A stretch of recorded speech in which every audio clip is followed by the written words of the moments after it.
Howdy, it's Liz again, and I have a quick little project walkthrough for you. My husband recently got a Cricut and has been having a great time playing with it. One of the things that he made is this, and I will have the name of this item in case you've subscribed to their art service and would be interested in making this or something similar in the comments. The name is Damask Pennant, #M3CC8B, and it's in a collection called Pretty Pennants. They have other things that are similar to this.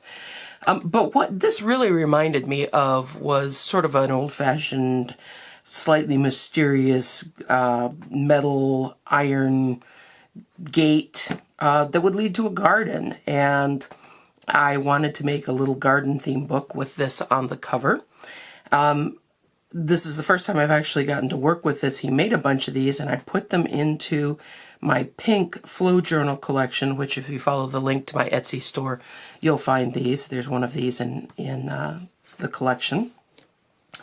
But my first issue was that, as my husband said, this is kind of pig pink, and I needed to mute it to use the paper collection of flowered papers that I wanted to use. So I distressed it with Tim Holtz's tea dye.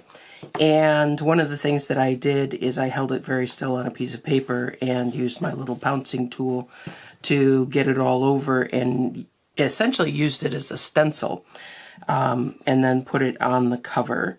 And I backed it with a piece of damask tone-on-tone green paper so that it would be offset a little bit from the background floral paper of the book.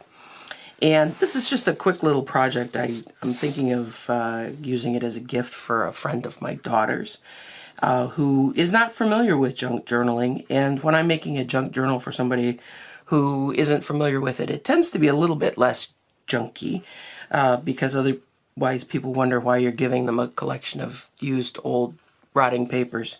Those of us who love junk journals love that. You can give me a book of used old rotting papers anytime.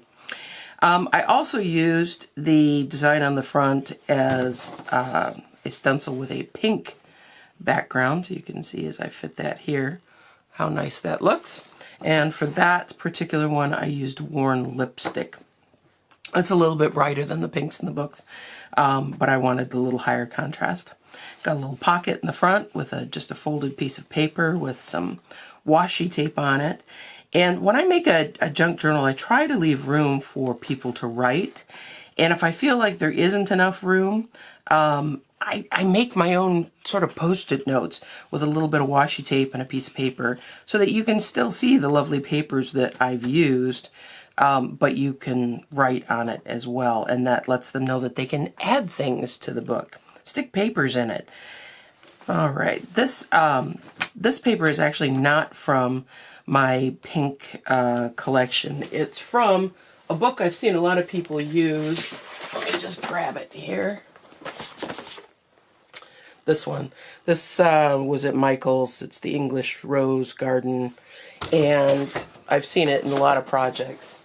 And it was perfect to go with the mysterious floral filigree garden gate. So I used that. I did antique with the vintage photo, but the backs of these papers are just really stark white. So again, I used the pounce tool and modeled it up a little bit with the tea dye. I'm not much of an actual tea dyer.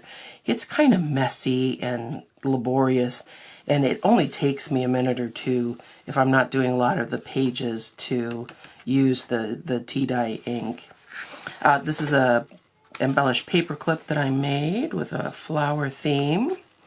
And I love using these old papers, but some of them are very thin, and you watch it as I turn the page how it gets dragged just by the weight of the paper clip.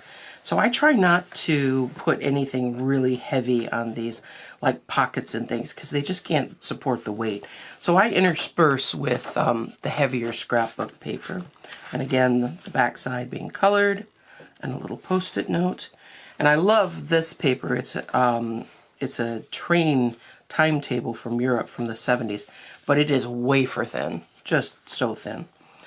And here I used some of the flower packet designs that came with that book as a pocket. Love my music tags. And another post-it note.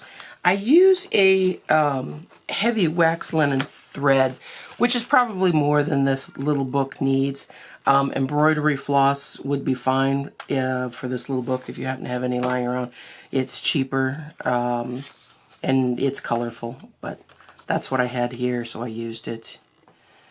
And again, the lovely post-it notes. I got a whole treasure trove of washi tape for Christmas last year, and just wonderful patterns and colors. Again, another little place to write. And here is the place where I used the stencil to get the effect to dull down that pink color. And this is the tea dye from Tim Holtz. Another place to write. Love these tags. I think these come from the Graphics Fairy. And every little garden needs a fairy, doesn't it? And another piece of paper with washi tape on the back. So it's just a tiny little book, a thank you present for a gift that was given to my daughter, and this is the gift in return. Thank you so much for watching. Again, this is the Damask Pennant, #M3CC8B from the collection Pretty Pennants on the Cricut Design Space. And you can, if you don't have access to that, you can get one of these in my pink flow journal collection on Etsy. And the link for that will be below. Thanks so much and have a great day.